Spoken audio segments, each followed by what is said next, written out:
Dans cette vidéo, je vais te montrer que l'impact de l'événement de demain soir pourrait être vraiment dévastateur pour le bull run. Dans un second temps, j'irai analyser le Bitcoin sur le graphique. On ira par la suite analyser la Bitcoin dominance qui nous permettra d'anticiper une potentielle altcoin saison. On ira par la suite voir l'Ethereum et puis on finira par un altcoin qui est pour moi extrêmement intéressant à avoir dans son portefeuille pour potentiellement profiter d'une altcoin saison qui pourrait prendre place dans les prochaines semaines, on l'espère. Au cas où tu n'es pas au courant, le mercredi 11 décembre, on a eu le CPI. Qu'est-ce que c'est le CPI? C'est l'indice des prix à la consommation, c'est-à-dire l'évolution de l'inflation aux États-Unis et il est sorti en annuel au mois de novembre à 2,7%. C'était anticipé par le marché, mais le précédent, le CPI qui était donc de octobre en annuel, c'était 2,6%. Qu'est-ce qu'on peut remarquer avec cette data? C'est tout simplement une accélération de l'inflation, c'est-à-dire que les prix en général aux États-Unis ont augmenté de 2,7% sur un an par rapport aux datas donc, de novembre. Donc c'est plutôt bon pour les marchés financiers, mais en réalité la Fed, la Federal Reserve, la banque centrale des États-Unis a un mandat. Son mandat c'est de contrôler l'inflation, elle en a également deux autres. Le deuxième c'est de réguler le chômage, donc avoir un chômage plutôt bas. Et le troisième c'est d'avoir une croissance constante, donc mesurée par le PIB. L'objectif de son premier mandat, donc de réguler l'inflation, c'est d'atteindre une inflation de 2 à 2,2% par an. Là, comme tu l'as bien compris, on a eu une accélération qui n'est donc pas très bon. Et donc demain, le 18 décembre, on a la FOMC, c'est tout simplement une réunion où la Federal Reserve va émettre sa décision concernant les taux d'intérêt. Donc actuellement, on a des taux d'intérêt à 4,75% et donc le marché actuellement anticipe une baisse de 0,25% des taux d'intérêt. Simplement, comme tu l'as vu, on a quand même une accélération de l'inflation, donc ce qui pourrait potentiellement avoir un impact sur la décision de la Fed. Personnellement, je pense qu'il y a beaucoup plus de probabilités qu'on baisse les taux de 0,25%, mais c'est quand même à prendre avec des pincettes car le marché peut potentiellement se tromper. Actuellement, le marché anticipe avec 95,4% de probabilité une baisse de 0,25% des taux d'intérêt. Simplement, hier, on était à environ 99% d'une probabilité de baisse, donc tu vois que la probabilité baisse petit à petit. Donc, il va quand même falloir prendre tout ça avec des pincettes. Généralement, le marché a raison et généralement, l'anticipation qu'on peut visualiser sur le Chicago Mercantile Exchange, sur leur site, est généralement bonne, d'accord? Mais c'est quand même à prendre avec des pincettes. En tout cas, ce qui est sûr, c'est que si on baisse de 0,25%, ce sera plutôt bénéfique pour les marchés, d'accord? Même s'ils l'ont quand même anticipé, cela pourrait être plutôt bénéfique et du moins, on n'aura pas de problème durant au moins un mois concernant les taux d'intérêt. Par contre, dans le cas où on ne baisse pas les taux, tu peux être sûr qu'il va y avoir un énorme impact sur les marchés et dans ce cas-là, les assets à risque sur lesquels on est actuellement investi, donc notamment le Bitcoin, le S&P 500, mais d'autres actifs qui sont très impactés par ce genre de décision pourrait retracer légèrement et peut-être même que cela pourrait avoir un impact sur le bull run. Personnellement, ce n'est pas ce que j'anticipe personnellement. Voilà, je vais me baser principalement sur les datas et actuellement, les datas que je peux constater, c'est qu'on a 95,4% de probabilité qu'on baisse les taux de 0,25%, donc c'est plutôt bénéfique et c'est personnellement ce que je vais anticiper. Et donc, je vais par contre surveiller grandement ce que le prix fera demain soir car il pourrait potentiellement y avoir de la volatilité et potentiellement des entrées. Maintenant, je déconseille fortement de trader si tu n'es pas un trader expérimenté, de trader ce genre de news car il va y avoir probablement pas mal de volatilité en règle générale. Et si tu trades le Forex, généralement sur ton courtier, tu auras beaucoup de spread et donc tu pourrais potentiellement te faire sortir pour pas grand-chose. Donc prudence sur les marchés demain soir. En tout cas, sache que je te tiendrai au courant sur mon canal Telegram. Si tu veux, le lien est en description et c'est gratuit. À présent, analysons le Bitcoin. Dans la dernière vidéo, tu te souviens peut-être, hier, on était à peu près juste là. Dès que j'ai fait la vidéo, on a eu une belle hausse. Je m'attendais donc à une continuation haussière, à venir récupérer l'order flow que j'avais mis en valeur juste là. Pour le moment, c'est le cas. Ici, c'est plutôt intéressant pour moi le protected low, c'est-à-dire le low protégé est juste ici au niveau des 103 350 $. Donc, tant qu'on ne vient pas le casser, on est haussier en environ, je dirais, en H4. Okay, en H3, H4, pour moi, on est toujours haussier tant qu'on ne vient pas casser ce low. Dans le cas où on vient le casser, on aura un probable plus gros retracement et on viendra probablement chercher un petit peu plus bas. Mais personnellement, pour le moment en tout cas, ce n'est pas ce que j'anticipe. Ici à court terme, on voit une probable distribution à surveiller pareil. On aurait ici une jolie résistance qui aurait été créée pour inciter beaucoup d'intervenants à vendre. Donc au contact de cette résistance, la Domini va mettre son stop loss au-dessus de cette résistance. Elle est venue se faire liquider comme tu le vois. Par la suite, on est venu liquider la petite trendline qui était juste ici. Donc pareil, qui a incité beaucoup d'intervenants à acheter juste là, d'accord, bien sûr. tout le long ici de cette trendline, elle est venue donc acheter cette money.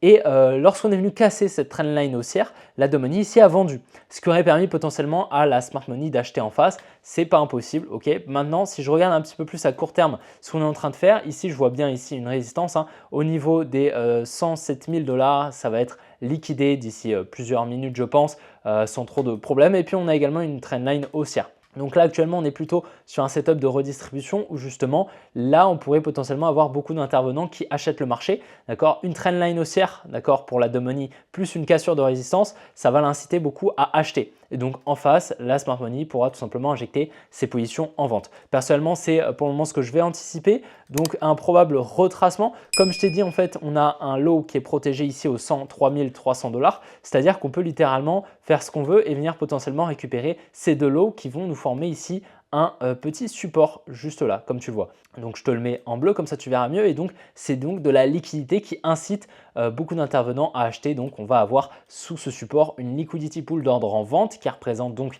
les stop loss de cette money. Lorsqu'elle va rentrer comme ceci, elle va mettre son stop loss juste en dessous de ce support qui est donc un ordre en vente. Et lorsqu'on va venir casser le support, juste là, donc on va casser le support des 106 700, cette money va vendre encore plus. Donc il y aura beaucoup d'ordres qui vont être libérés en vente, ce qui permettrait en face à la smart money potentiellement de réaccumuler. D'accord? Donc potentiellement, si on a une petite accumulation, le hard time frame, simplement une liquidation avec un changement de structure, très important, le changement de structure qui donc confirme le changement de tendance court terme et donc la volonté de la smart money à repartir à la hausse tout simplement. D'accord, elle va plus venir en fait protéger ses positions à court terme en vente, d'accord, étant donné que on aurait une potentielle tendance baissière qui se mettra en place à court terme comme ceci, tac, pour venir récupérer le support. Par la suite, on vient la casser pour entamer une tendance haussière à court terme, mais continuer la tendance haussière en H4. D'accord, c'est la fractalité des time frames et c'est très important à comprendre. Comme tu vois, la résistance est en train d'être liquidée. Donc,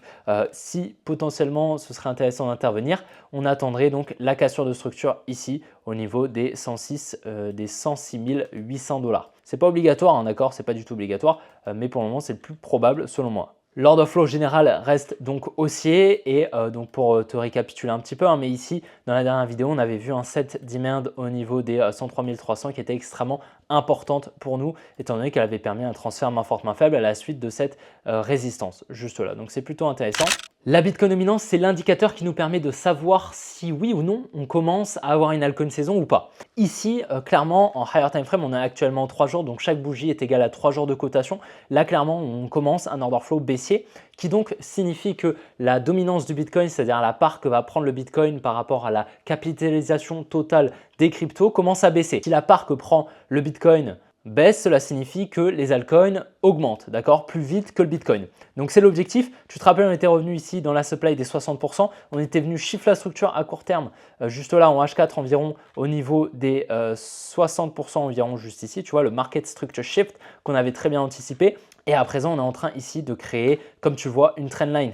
Donc ça, c'est pas mal de liquidité, d'accord. Il faut se dire que la charte des altcoins s'impactent donc sur le prix, la cotation de la Bitcoin dominance. C'est pour ça qu'on peut anticiper des mouvements sur la Bitcoin dominance. Ici, comme tu vois, on a eu un petit rebond sur la Bitcoin dominance. À mon avis, d'accord, à mon avis, je pense qu'il y a pas mal de probabilités qu'on revienne ici au niveau des 58,5%. Ce n'est pas obligatoire, mais je pense vraiment que c'est plutôt intéressant d'y aller, peut-être voilà, à partir d'ici. Je pense à partir de ce niveau des 58,20%, je pense qu'on va y revenir pour par la suite entamer un mouvement baissier. D'accord, donc quelque chose comme ça tout simplement. Ok, comme tu vois juste là, on a des mouvements haussiers, plusieurs mouvements haussiers et on n'est jamais revenu dedans. Tu vois tous ces mouvements haussiers qui reviennent dans les précédents, on n'est jamais revenu dedans. Ici, on a la Fairwell Gap, donc il y a un petit espace entre ici ce mouvement et celui-ci. Donc ça ne m'étonnerait pas d'y revenir et ensuite, boum, on repart à la baisse. En tout cas, je pense clairement qu'il y a pas mal de probabilités ici qu'on entame des plus bas sur la Bitcoin dominance, ce qui nous signalerait donc le début d'une altcoin saison,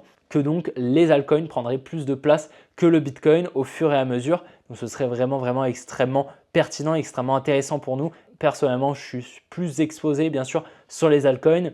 Donc forcément, ce sera très bénéfique. En tout cas, personnellement, pour avoir connu l'altcoin saison 2021, honnêtement, je pense que tu n'es pas prêt si tu n'en as pas connu, si tu n'as toujours pas connu de bull run. Crois-moi, l'altcoin saison, c'est vraiment un autre monde. Donc si dans les prochains mois, on vit ce genre de moment, profites-en vraiment, ce sera super, mais essaye de rester rationnel pour ne pas pencher vers le FOMO ou bien ne jamais prendre des profits. C'est très important quand même de garder cet aspect rationnel dans le trading et dans l'investissement. Ici sur l'Ethereum, pour le moment, il est plutôt lent. Il n'y a pas vraiment de gros mouvements qui s'est effectué depuis hier, bien qu'on soit venu récupérer un nouveau plus haut au niveau des 4100 $, comme tu vois. Donc quand même plutôt intéressant. On était aussi, je t'avais partagé mon biais.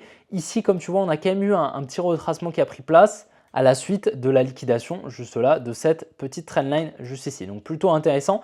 Maintenant actuellement, je pense qu'à court terme, on va potentiellement anticiper un petit mouvement baissier, c'est pas du tout impossible pour potentiellement venir récupérer cette trendline. Elle n'est pas magnifique, elle n'est pas haute probabilité, mais ce serait pas impossible d'effectuer une petite redistribution comme ça, venir récupérer les liquidités et ensuite repartir à la hausse, venir chiffrer la structure à court terme.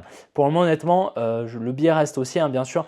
Pour moi, le low protégé se place juste ici, étant donné qu'on est venu chiffrer la structure en cassant ici ce high, enfin du moins on est venu continuer la structure en cassant ici ce high. Donc pour moi le low protégé va être juste là et ici on est dans un complexe pullback, on peut littéralement faire un petit peu ce qu'on veut. Ça ne m'étonnerait pas de venir récupérer tout ça, tac, et ensuite repartir à la hausse. Ce serait plutôt intéressant. On va surveiller bien sûr dans les prochains jours ce qui pourrait se passer. Le IO, c'est une crypto que je t'avais partagée déjà il y a plusieurs semaines qui est vraiment super intéressante et extrêmement bullish selon moi. C'est une crypto d'intelligence artificielle avec une market cap plutôt faible entre guillemets. Pour voir la market cap d'une crypto, tu as simplement à te rendre sur CoinMarketCap, tu tapes ta crypto dans la recherche et ici comme tu vois la capitalisation actuellement est de 442 millions. Donc c'est plutôt intéressant, ce n'est pas une très grosse crypto, donc il y a quand même un multiple intéressant à aller chercher. Ici, l'order flow est clairement haussier. On avait eu ici la liquidation de cette trendline ici qui incitait donc beaucoup la money à se placer à l'achat. Il faut se dire qu'à chaque fois, à chaque touche ici, la money à se placer à l'achat ici, d'accord? Donc là, par exemple, beaucoup.